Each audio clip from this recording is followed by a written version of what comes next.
افغانستان کے جہاد سے عربوں کو ایک فائدہ یہ ہوا ہے کہ اب کوئی داڑھی مونڈا نہیں ہوتا ہے وہاں، پہلے بہت ہوتے تھے۔ ایک امام کعبہ سے ہم ملنے گئے 20-25 سال پہلے، اور بہت شوق سے ہم نے وقت لیا، بڑی سفارشیں لڑی،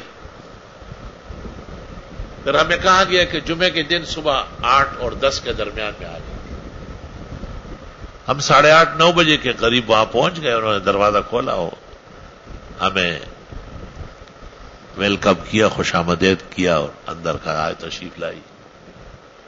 سامنے ایک شیشہ لگا ہوا ہے بہت بڑا، اور اس کے سامنے کرسی پر ایک آدمی بیٹھا ہے، مرحبا بکم کیف الاحوال کیف الصحہ عسى انشاءاللہ اتفرغ لكم بعدين نجلس ونستفید من سماحتكم المیمونہ، اور یہاں پورا صابن لگا ہوا ہے، کڑک کڑک کڑک کڑک۔ ہم نے سمجھا کوئی یہاں کا گھر کا کوئی وہ ہوگا، خانسامہ ہوگا یا اور کوئی ہوگا۔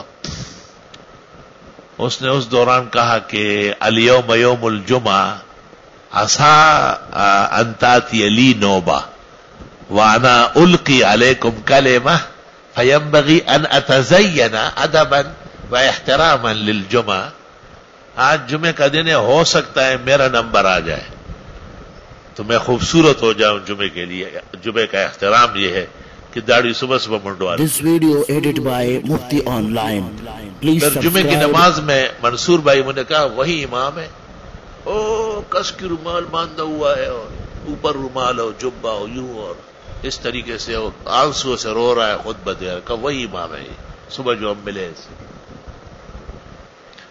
استاد بنوری کہا کرتے تھے کہ ان کے قریب زیادہ نہ جایا کرو، ایمان سے رہ جاؤ گے، ایسی نفرت ہو جائے گی۔ دا خبر ہوگا معشومان و خبری الیوم یوم الجمعہ عسى ان القی علیکم کلمہ فینبغی ان اتزین تکریما وتعظیما لیوم الجمعہ۔ لا حول ولا قوة الا باللہ۔